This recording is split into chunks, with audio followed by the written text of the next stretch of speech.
स्वागत करती हूँ आप सभी का हमारे चैनल स्पिरिट ऑफ इम्बाइब पर। मैं हूँ आप सभी की दोस्त वर्षा। आशा करती हूँ आप सभी बहुत अच्छे से होंगे। एक बार हम आपके सामने फिर से लेकर हाजिर हैं प्रेमचंद सेगमेंट, जिसमें हम प्रेमचंद की बहुत सी महत्वपूर्ण तथा मुख्य कहानियों का वाचन करते हैं। अगर आपको मेरी आवाज़ पसंद आती है तथा मेरी कहानियों का पढ़ने का अंदाज भी आपको भाता है तो हमारे चैनल को सब्सक्राइब करना, हमारी वीडियोज़ को लाइक करना और शेयर करना बिल्कुल न भूलें। इससे हमारा मनोबल बढ़ता है। तो चलिए चलते हैं बिना किसी देरी के आज की कहानी की ओर, जिसका नाम है बोध। पंडित चंद्रधर ने अपर प्राइमरी में मुदर्रिसी तो कर ली थी, किंतु सदा पछताया करते थे कि कहाँ से इस जंजाल में आ फंसे। यदि किसी अन्य विभाग में होते तो अब तक हाथ में 4 पैसे होते, आराम से जीवन व्यतीत होता। यहाँ तो महीने भर प्रतीक्षा करने के बाद कहीं 15 रुपए देखने को मिलते हैं, वह भी इधर आए उधर गायब। न खाने का सुख और न पहनने का आराम, हमसे तो मजूर ही भले। पंडित जी के पड़ोस में 2 महाशय और रहते थे। एक ठाकुर अतिबल सिंह, वह थाने में हेड कांस्टेबल थे। दूसरे मुंशी वैजनाथ, वह तहसील में सिहाए नवीस थे। इन दोनों आदमियों का वेतन पंडित जी से कुछ अधिक न था, तब भी उनकी चैन से गुजरती थी। संध्या को वह कचहरी से आते, बच्चों को पैसे और मिठाइयां देते। दोनों आदमियों के पास टहलुए थे। घर में कुर्सियां, मेजें, फर्श आदि सामग्रियां मौजूद थीं। ठाकुर साहब शाम को आराम कुर्सी पर लेट जाते और खुशबूदार खमीरा पीते। मुंशी जी को शराब कबाब का व्यसन था। अपने सुसज्जित कमरे में बैठे हुए बोतल की बोतल साफ कर देते। जब कुछ नशा होता तो हारमोनियम बजाते। सारे मोहल्ले में रोबदाब था। उन दोनों महाशयों को आता देखकर बनिए उठकर सलाम करते। उनके लिए बाजार में अलग भाव था। 4 पैसे सेर की चीज टके में लाते। लकड़ी ईंधन मुफ्त में मिलता। पंडित जी इनके ठाट बाट को देखकर कुड़ते और अपने भाग्य को कोसते। वह लोग इतना भी न जानते थे कि पृथ्वी सूर्य का चक्कर लगाती है अथवा सूर्य पृथ्वी का। उन्हें साधारण पहाड़ों का भी ज्ञान न था, जिस पर भी ईश्वर ने उन्हें इतनी प्रभुता दे रखी थी। यह लोग पंडित जी पर बड़ी कृपा रखते थे। कभी सेर आध से दूध भेज देते और कभी थोड़ी सी तरकारियां, किंतु इनके बदले में पंडित जी को ठाकुर साहब के 2 और मुंशी जी के 3 लड़कों की निगरानी करनी पड़ती। ठाकुर साहब कहते, पंडित जी यह लड़के हर घड़ी खेला करते हैं, जरा इनकी खबर लेते रहिए। मुंशी जी कहते, यह लड़के आवारा हुए जाते हैं, जरा इनका ख्याल रखिए। यह बातें बड़ी अनुग्रहपूर्ण रीति से कही जाती थी, मानो पंडित जी उनके गुलाम हैं। पंडित जी को यह व्यवहार असहनीय लगता, किंतु इन लोगों को नाराज करने का साहस न कर सकते थे। उनकी बदौलत कभी कभी दूध दही के दर्शन हो जाते, कभी अचार चटनी रख लेते। केवल इतना ही नहीं, बाजार से चीजें भी सस्ती लाते, इसलिए बेचारे इस अनीति को विष के घूंट के समान पीते। इस दुरावस्था से निकलने के लिए उन्होंने बड़े बड़े यत्न किए थे। प्रार्थना पत्र लिखे, अफसरों की खुशामदी की, पर आशा न पूरी हुई। अंत में हार कर बैठ रहे। हाँ, इतना था कि अपने काम में त्रुटि न होने देते। ठीक समय पर जाते, देर करके आते, मन लगाकर पढ़ाते। इससे उनके अफसर लोग खुश थे। साल में कुछ इनाम देते और वेतन वृद्धि का जब कभी अवसर आता उनका विशेष ध्यान रखते। परंतु इस विभाग की वेतन वृद्धि ऊसर की खेती है, बड़े भाग्य से हाथ लगती है। बस्ती के लोग उनसे संतुष्ट थे। लड़कों की संख्या बढ़ गई थी और पाठशाला के लड़के तो उन पर जान देते थे। कोई उनके घर आकर पानी भर देता, कोई उनकी बकरी के लिए पत्ती तोड़ लाता। पंडित जी इसी को बहुत समझते थे। एक बार सावन के महीने में मुंशी बैजनाथ और ठाकुर अतिबल सिंह जी ने श्री अयोध्या जी की यात्रा की सलाह की। दूर की यात्रा थी। हफ्तों पहले से तैयारियां होने लगी। बरसात के दिन सपरिवार जाने में अड़चन थी, किंतु स्त्रियां किसी भांति न मानती थीं। अंत में विवश होकर दोनों महाशयों ने 1-1 सप्ताह की छुट्टी ली और अयोध्या जी चले। पंडित जी को भी साथ चलने के लिए बाध्य किया। मेले ठेले में एक फालतू आदमी से बड़े काम निकलते हैं। पंडित जी असमंजस में पड़े, परंतु जब उन लोगों ने उनका व्यय देना स्वीकार किया तो इनकार न कर सके और अयोध्या जी की यात्रा का ऐसा सुअवसर पाकर न रुक सके। बिल्हौर से 1 बजे रात को गाड़ी छूटती थी। यह लोग खा पी कर स्टेशन पर आ बैठे। जिस समय गाड़ी आई, चारों ओर भगदड़ सी पड़ गई। हजारों यात्री जा रहे थे। उस उतावली में मुंशी जी पहले निकल गए। पंडित जी और ठाकुर साहब साथ थे, एक कमरे में बैठे। इस आफत में कौन किसका रास्ता देखता है। गाड़ियों में जगह की बड़ी कमी थी, परंतु जिस कमरे में ठाकुर साहब थे उसमें केवल 4 मनुष्य थे। वह सब लेटे हुए थे। ठाकुर साहब चाहते थे कि वह उठ जाएं तो जगह निकल आए। उन्होंने एक मनुष्य से डांट कर कहा, उठ बैठो जी, देखते नहीं हम लोग खड़े हैं। मुसाफिर लेटे लेटे बोला, क्यों उठ बैठे जी, कुछ तुम्हारे बैठने का ठेका लिया है। ठाकुर, क्या हमने किराया नहीं दिया है। मुसाफिर, जिसे किराया दिया हो उससे जाकर जगह मांगो। ठाकुर, जरा होश से बातें करो, इस डब्बे में 10 यात्रियों की आज्ञा है। मुसाफिर, यह थाना नहीं है, जरा जबान संभाल कर बातें कीजिए। ठाकुर, तुम कौन हो जी। मुसाफिर, हम वही हैं जिस पर आपने खुफिया फरोशी का आरोप लगाया था, जिसके द्वार से आप नगद 25 रुपए लेकर टले थे। ठाकुर, ओ, अब पहचाना, परंतु मैंने तो तुम्हारे साथ रियायत की थी, चालान कर देता तो तुम सजा पा जाते। मुसाफिर, और मैंने भी तुम्हारे साथ रियायत की थी, गाड़ी में खड़ा रहने दिया, धकेल देता तो तुम नीचे चले जाते और तुम्हारी हड्डी पसली का पता न लगता। इतने में दूसरा लेटा हुआ यात्री जोर से ठट्टा मारकर हंसा और बोला, क्यों दरोगा साहब, मुझे क्यों नहीं उठाते। ठाकुर साहब क्रोध से लाल हो रहे थे। सोचते थे अगर थाने में होता तो इनकी जबान खींच लेता, पर इस समय बुरे फंसे थे। वह बलवान मनुष्य थे, पर यह दोनों मनुष्य भी हट्टे कट्टे दिखाई पड़ते थे। ठाकुर, संदूक नीचे रख दो, बस जगह हो जाए। दूसरा मुसाफिर जल्दी से बोला, और आप ही क्यों ना नीचे बैठ जाएं, इसमें कौन सी हेटी हुई जाती है, यह थाना थोड़े ही है कि आपके रोब में फर्क पड़ जाएगा।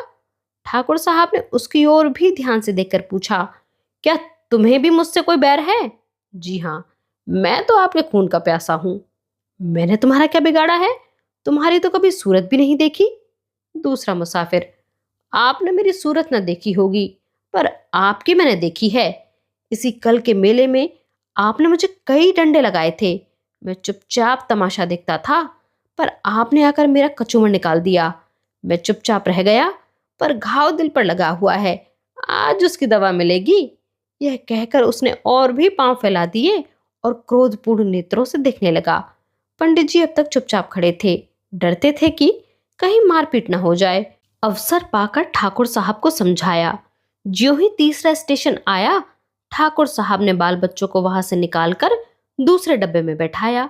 इन दोनों दुष्टों ने उनका असबाब उठा उठाकर जमीन पर फेंक दिया। जब ठाकुर साहब गाड़ी से उतरने लगे तो उन्होंने ऐसा धक्का दिया कि बेचारे प्लेटफॉर्म पर गिर पड़े। गार्ड से कहने दौड़े थे कि इंजन ने सीटी दे दी। तुरंत जाकर गाड़ी में बैठ गए। उधर मुंशी वैजनाथ की और भी दशा बुरी थी। सारी रात जागते हुए गुजारी, जरा भी पैर फैलाने की जगह न थी। आज उन्होंने जेब में बोतल भर कर रख ली थी। प्रत्येक स्टेशन पर कोयला पानी ले लेते थे। फल यह हुआ कि पाचन क्रिया में विघ्न पड़ गया। एक बार उल्टी हुई और पेट में मरोड़ होने लगी। बेचारे बड़ी मुश्किल में पड़े। चाहते थे कि किसी भांति लेट जाएं, पर वहां तो पैर हिलाने को भी जगह न थी। लखनऊ तक तो उन्होंने किसी प्रकार जब्त किया। आगे चलकर विवश हो गए। एक स्टेशन पर उतर पड़े, खड़े न हो सकते थे। प्लेटफॉर्म पर लेट गए। पत्नी भी घबराई और बच्चों को लेकर उतर पड़ी। असबाब उतारा, पर जल्दी में ट्रंक उतारना भूल गई। गाड़ी चल दी। दरोगा जी ने अपने मित्र को इस दशा में देखा तो वह भी उतर पड़े। समझ गए कि हजरत आज ज्यादा चढ़ा गए। देखा तो मुंशी जी की दशा बिगड़ गई थी। ज्वर, पेट में दर्द, नसों में तनाव और दस्त। बड़ा खटका हुआ। स्टेशन मास्टर ने यह दशा देखी तो समझा हैजा हो गया है। हुक्म दिया कि रोगी को अभी बाहर ले जाओ। विवश होकर मुंशी जी को लोग एक पेड़ के नीचे उठा लाए। उनकी पत्नी रोने लगी। हकीम डॉक्टर की तलाश हुई तो पता लगा कि डिस्ट्रिक्ट बोर्ड की तरफ से वहां एक छोटा सा अस्पताल है।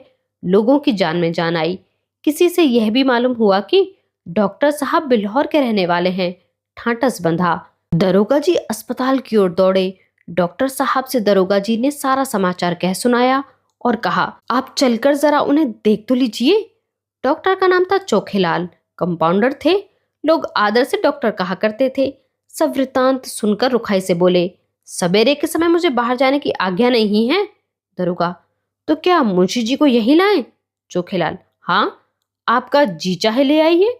दरोगा जी ने दौड़ धूप कर एक डोली का प्रबंध किया। मुंशी जी को लाद कर अस्पताल लाए। ज्यों ही बरामदे में पैर रखा, चोखेलाल ने डांट कर कहा, हैजे के रोगी को ऊपर लाने की आज्ञा नहीं है। वैजनाथ अचेत तो थे नहीं। आवाज सुनी, पहचाना। धीरे से बोले, अरे यह तो बिल्हौर के ही हैं। भला सा नाम है, तहसील में आया जाया करते थे। क्यों महाशय, मुझे पहचानते हैं? चोखेलाल, जी हाँ, खूब पहचानता हूं। बैजनाथ, पहचान कर भी इतनी निठुरता? मेरी जान निकल रही है, जरा देखिए मुझे क्या हो गया है। चोखेलाल, हाँ, यह सब कर दूंगा। और मेरा काम ही क्या है? फीस? दरोगा जी, अस्पताल में कैसी फीस जनाब मन? चोखेलाल, वैसी ही जैसी इन मुंशी जी ने वसूल की थी जनाब मन। दरोगा, आप क्या कहते हैं? मेरी समझ में नहीं आता। चोखेलाल, मेरा घर बिल्लौर में है, वहां मेरी थोड़ी सी जमीन है। साल में 2 बार उसकी देखभाल के लिए जाना पड़ता है। जब तहसील में लगान दाखिल करने जाता हूं तो मुंशी जी डांट कर अपना हक वसूल लेते हैं। न दूं तो शाम तक खड़े रहना पड़े। सियाया ना हो फिर जनाब, कभी गाड़ी नाव पर, कभी नाव गाड़ी पर। मेरी फीस 10 रुपए निकालिए, देखूं दवा दूं, नहीं तो अपनी राह लीजिए। दरोगा, 10 रुपए? चोखेलाल, जी हाँ, और यहाँ ठहरना चाहें तो 10 रुपए रोज। दरोगा जी विवश हो गए। बैजनाथ की स्त्री से 10 रुपए मांगे, तब उसे अपने बक्स की याद आई। छाती पीट दी। दरोगा जी के पास भी अधिक रुपए थे नहीं। किसी तरह 10 रुपए निकालकर चोखेलाल को दिए। उन्होंने दवा दी। दिन भर कुछ फायदा ना हुआ। रात को दशा संभली। दूसरे दिन फिर दवा की आवश्यकता हुई। मुंशियाइन का एक गहना जो 20 रुपए से कम का न था, बाजार में बेचा गया। तब काम चला। चोखेलाल को दिल में खूब गालियां दी। श्री अयोध्या जी में पहुंचकर स्थान की खोज हुई। पंडों के घर जगह न थी। घर घर में आदमी भरे हुए थे। सारी बस्ती छान मारी, पर कहीं ठिकाना न मिला। अंत में यह निश्चय हुआ कि किसी पेड़ के नीचे डेरा जमाना चाहिए, किंतु जिस पेड़ के नीचे जाते थे वहीं यात्री पड़ी मिलते।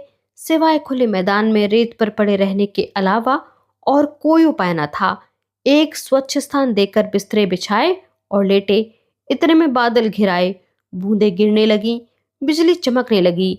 गरज से कान के पर्दे फटे जाते थे। लड़के रोते थे, स्त्रियों के कलेजे कांप रहे थे। अब यहाँ ठहरना बहुत ही मुश्किल था, पर जाए कहाँ? अकस्मात एक मनुष्य नदी की तरफ से लालटेन लेते हुए आता दिखाई दिया। वह निकट पहुंचा तो पंडित जी ने उसे देखा। आकृति कुछ पहचानी हुई मालूम हुई, किंतु यह विचार न आया कि कहाँ देखा है। पास जाकर बोले, क्यों भाई साहब, यहाँ यात्रियों के रहने की जगह न मिलेगी? वह मनुष्य रुक गया। पंडित जी की ओर ध्यान से देखकर बोला, आप पंडित चंद्रधर तो नहीं हैं? पंडित जी प्रसन्न होकर बोले, जी हाँ, आप मुझे कैसे पहचानते हैं? उस मनुष्य ने सादर पंडित जी के चरण छुए और बोला, मैं आपका पुराना शिष्य हूं। मेरा नाम कृपाशंकर है। मेरे पिता कुछ दिनों बिल्हौर में डाक मुंशी रहे थे। उन्हीं दिनों मैं आपकी सेवा में पड़ता था। पंडित जी की स्मृति जागी। बोले, ओहो, तो तुम ही कृपाशंकर हो? तब तो दुबले पतले लड़के थे, कोई 8-9 साल हुए होंगे। कृपाशंकर, जी हाँ, 9वां साल है। मैंने वहां से आकर एंट्रेंस पास किया। अब यहाँ म्यूनिसिपैलिटी में नौकर हूँ। कहिए, आप तो अच्छी तरह रहे। सौभाग्य था कि आपके दर्शन हो गए। पंडित जी, मुझे भी तुमसे मिलकर बड़ा आनंद हुआ। तुम्हारे पिता अब कहाँ हैं? कृपाशंकर, उनका तो देहांत हो गया। माता जी हैं। आप यहाँ कब आए? पंडित जी, आज ही आया हूँ। पंडों के घर जगह न मिली, विवश हो यही रात काटने की ठहरी। कृपाशंकर, बाल बच्चे भी साथ हैं?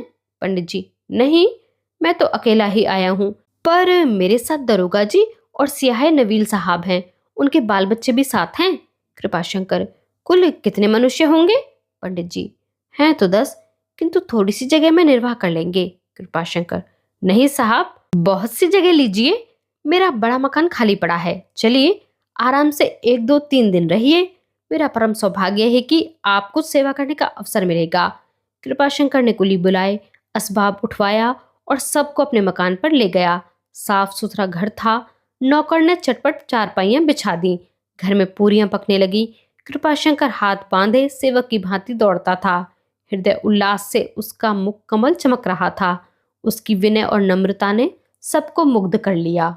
और सब लोग तो खा पी कर सोए, किंतु पंडित चंद्रधर को नींद नहीं आई। उनकी विचार शक्ति इस यात्रा की घटनाओं का उल्लेख कर रही थी। रेलगाड़ी की रगड़ झगड़ और चिकित्सालय की नोच खसोट के सम्मुख कृपाशंकर की सहृदयता और शालीनता प्रकाश में दिखाई देती थी। पंडित जी ने आज शिक्षक का गौरव समझा। उन्हें आज इस पद की महानता ज्ञात हुई। यह लोग 3 दिन अयोध्या रहे, किसी बात का कष्ट न हुआ। कृपाशंकर ने उनके साथ धाम के दर्शन कराए।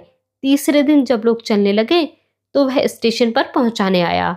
जब गाड़ी ने सीटी दी तो उसने सजल नेत्रों से पंडित जी के चरण छुए और धीरे से बोला, कभी कभी इस सेवक को याद करते रहिएगा। पंडित जी घर पहुंचे तो उनके स्वभाव में बड़ा परिवर्तन आ गया था। उन्होंने फिर किसी दूसरे विभाग में जाने की चेष्टा नहीं की। आज की यह कहानी यहीं पर समाप्त होती है। आप हमें कमेंट बॉक्स में लिखकर यह जरूर बताएं कि आपको यह कहानी कैसी लगी। हमारे साथ इस सफर में बने रहने के लिए आप सभी का बहुत शुक्रिया।